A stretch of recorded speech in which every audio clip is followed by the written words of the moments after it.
She ministered to the poorest of the poor in India, a Nobel Peace Prize winner and an icon of mercy and sanctity, beloved around the world. Mother Teresa passed in 1997 and was made a saint in 2016. My next guest not only knows her story better than most, but he was a close associate and a member of the Missionaries of Charity. For 17 years, he compiled material on Mother's life and worked to advance her cause for sainthood. He's also author of the new book, To Love and Be Loved, a personal portrait of Mother Teresa, his first-hand account of Mother Teresa's final years. Please welcome back to the program, Jim Tui. Jim, thanks for being here. Great to be with you, Raymond. The new book really is much more personal. Tell us a little about it and why you wrote it now. Well, I felt like the world would appreciate the woman behind the saint. In the last 12 years of her life, when I knew her, I observed the fullness of her humanity at work in the service of the kingdom. She loved God, and I think in some ways that love of God fueled her love of people in ways we couldn't imagine. She was loving in her relationships with her sisters, but very human. You know, sometimes we Catholics turn our saints into plastic statues, and Mother Teresa was no plastic statue. She was vibrant. She loved chocolate. She could get mad. She was impatient and stubborn. I know your close friendship with Mother Angelica. What made these women so special was their humanness and how they placed that humanness in service of Christ.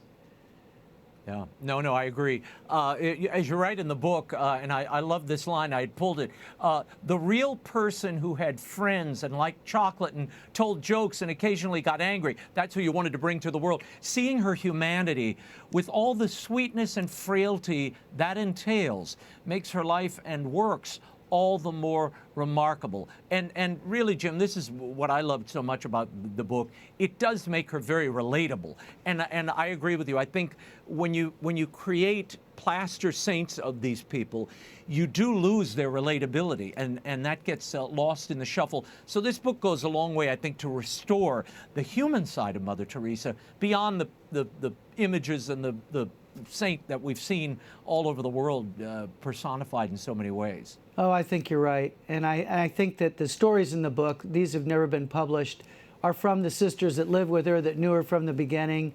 The account of her death, her last days, are from 7 sisters that were with her when she died. And it's really a portrait of how she aged with dignity, how she made sure that she had her pain managed, she was surrounded by people who loved her, and how she loved one another as Christ loved her. I mean, she received love, she gave love. And that's one of the beautiful things of the book, I think, is that it gives a bunch of stories that aren't out there that give, I think, a more focused view of her and her life. There's another passage I have to share. You write, one of the things I learned was that Mother Teresa was a born entrepreneur, an aspect of her genius that is usually overlooked. She ran a multinational empire of women doing the most miserable work on the planet for no salary, no benefits, and with no elaborate training. Mother Teresa attributed her business success to divine providence, and in light of the linguistic, cultural, and religious obstacles she overcame, it's hard to argue. She was clearly created for this purpose. Jim, I love that description of it. Also, of course, reminded me a little bit of Mother Angelica. You observed that Mother Teresa's work for years, really the heart of it was divine providence that she relied upon. And you were her attorney, you're a businessman as well. How did that kind of blind faith in God affect how she lived her life and the business side of the ministry she undertook? Well, that's one of the things the book talks about, are her worldly affairs, because I had a responsibility to represent her on a number of cases where people were trying to use her name to raise money. She prohibited fundraising. I mean, think about that. She said that she preferred the insecurity of divine providence. And that reliance on divine providence directed this worldwide expansion. I mean, think of it, a woman that had no more formal education than high school, that ended up being, by the time of her death, in 120 countries, navigating all those culture and language barriers and all the politics of it. It just seemed like the Lord anointed her, but that she had a set of skills that could mobilize people to follow her to these dark holes of the poor, as she described them. And also, she had a group of volunteers that were willing to help her: Sandy McMurtry, Jan Petrie, Michael Colopy, the list goes on and on, families and individuals that were behind her, helping her work. And as a result, by the time she died, she had nearly 4,000 sisters and 700 missions throughout the world. And really remarkable how it all started with that first little person she picked up in December 1948. No, it is remarkable. And again, as I read the book and that focus on divine providence, and as you said, the prohibition on fundraising, Mother Angelica had the exact same approach. She was, a total child of divine providence. Whatever God permitted, she followed. And for years, there was no budgets at EWTN, nothing. Whatever came in, she used, and then there were many times where, they didn't have the money to do certain things, papal events and other things, and she just signed the contracts and blindly went forward because she felt she was called to do it. And that spirit is the same. Jim, did you know that Mother Angelica and Mother Teresa shared a flight to Rome on one occasion? No, I didn't know that. Did you ever hear about that? Yeah, they did. And it was Mother Angelica told me the story. And oddly enough, they exchanged compliments for each other's work. The stewardess sat them side by side. They said, well, I'm a great supporter of your work. I'm in awe of you. And then they exchanged pleasantries. Then they both turned away and napped until they got to Rome. So it wasn't much of a, these type A foundresses, Jim, they were kind of on their own separate missions at times. Tell me, for years, you were Mother's personal attorney. You traveled with her many times, particularly when you worked full time for 2 years as a volunteer. What was the most memorable or telling moment or revealing moment with her in your experience? Well, she was a mother, and so the way that she loved people as a mother loves people. I mean, my favorite memory is one day when we were working like 6 straight hours. It was lunchtime, and I was going to go run an errand she needed, and she stopped me, and she went and made a cheese sandwich and slapped the bread together and then stuffed bananas in my pocket. I mean, she didn't want me going out without food. Those kind of little actions, and I think one of the hopes of this book is it calls people to do little things with love and also to become better versions of themselves, to be the best they can be. We often think of saints as having different DNA, and in fact, all of us have a saint hidden in us if we let God work the way Mother Teresa let God work in her life. And I have so many fond memories of the way she encountered people and brought out the best in people, and I hope that the book will invite people to combat the loneliness that's out there. She said that Calcutta was everywhere if we had eyes to see, and I hope the book opens up people's eyes to the way they can benefit from engaging with the poor, maybe the lonely, maybe people in soup kitchens or mentoring programs, but in all those cases, the poor do have a power. Mother Teresa saw that, and it really does unleash compassion in the world, and we need it, I think. Jim, much has been made of Mother Teresa's dark night of the soul that went on for a very long period of time, where she didn't feel the consolations and the happy vibes that people normally feel as they're in prayer or when they're about their spiritual life. Did you ever get an indication that she was struggling, wrestling with something beneath the surface? No. It was a shock to us, Raymond, when the word came out that these letters revealed that far from receiving sweet nothings whispered in her ear, she in fact had this darkness and sense of abandonment. We saw how mortified her life was and how hard she drove herself. And so we saw the suffering. And she had 5 heart attacks, malaria dozens of times. She broke so many bones in her body and her life. So we saw those hardships, but we always thought God was giving her those extra supernatural intimacies. And in fact, she was felt abandoned and forsaken. And so, yeah, it was a shock to us, and I think a real testimony to how she found God in the darkness. And as she said later in her life, she learned how to befriend the darkness. And I think for a lot of people as they age, there is a certain invitation to trust that in the midst of darkness and suffering, that we can accept God's will and love God in the midst of it. Mm-hmm. You know that Mother Teresa also had her detractors, the late Christopher Hitchens, notable among them, who once condemned her for what he thought was her failure to go beyond feeding and caring for the poor.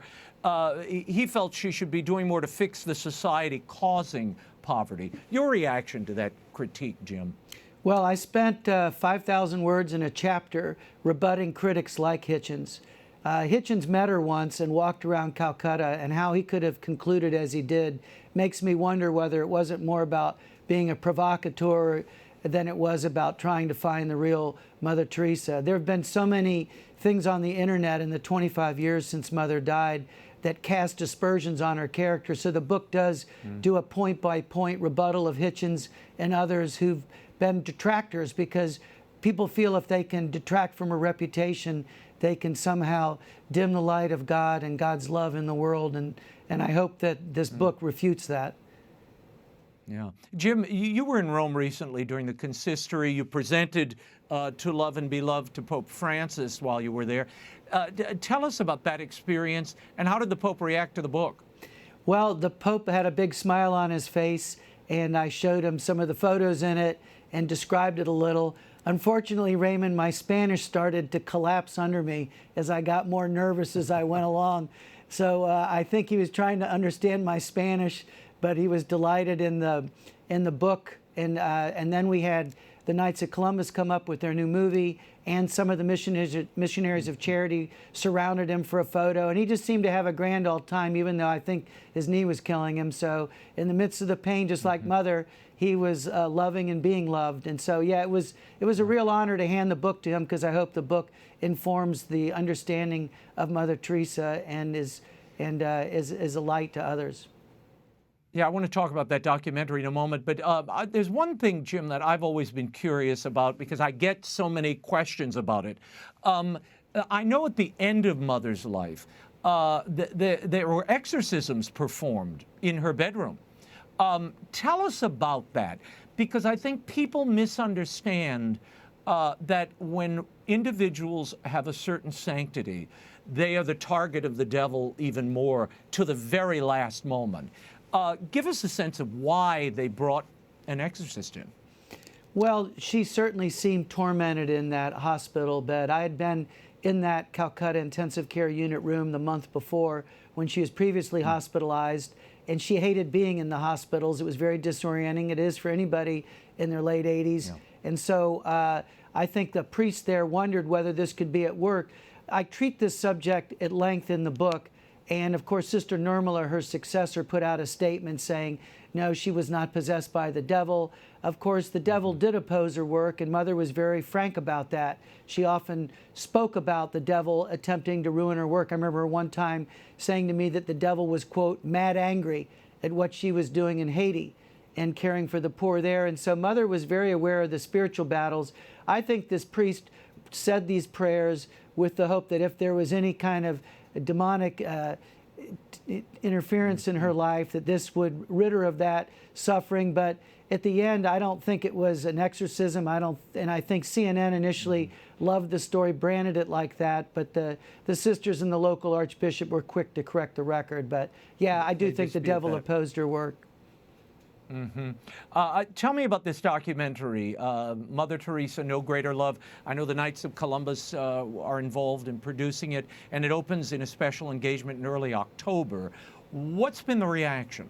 That's a must-see for Catholics.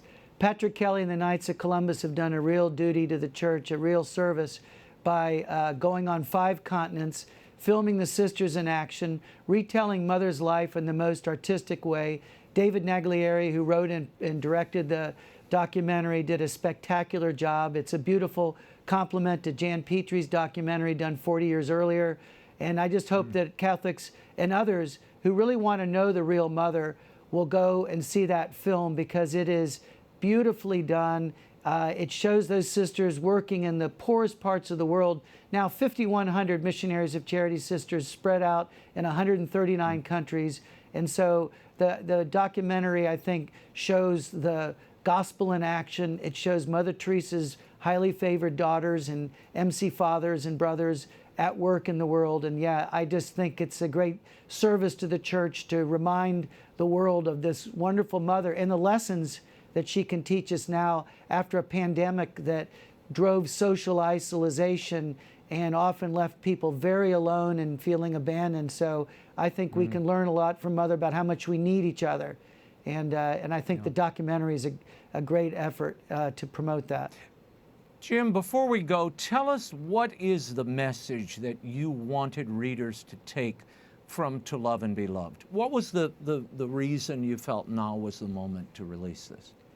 I felt that Mother Teresa had said very clearly that the greatest need of human beings is to love and be loved.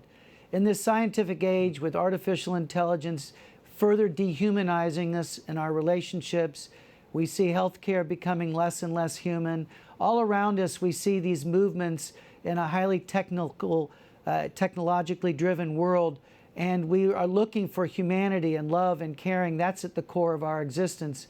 And so I hope the book is an inspiration to individuals to say it's never too late to turn to God and to love one another and to be better versions of themselves, to go out there and do a little in the world that'll also help them find purpose in life. Our young people feel so alienated and estranged. They're looking to give themselves. And I hope introducing these people to Mother Teresa, because if they're under 25, they weren't even born when she died.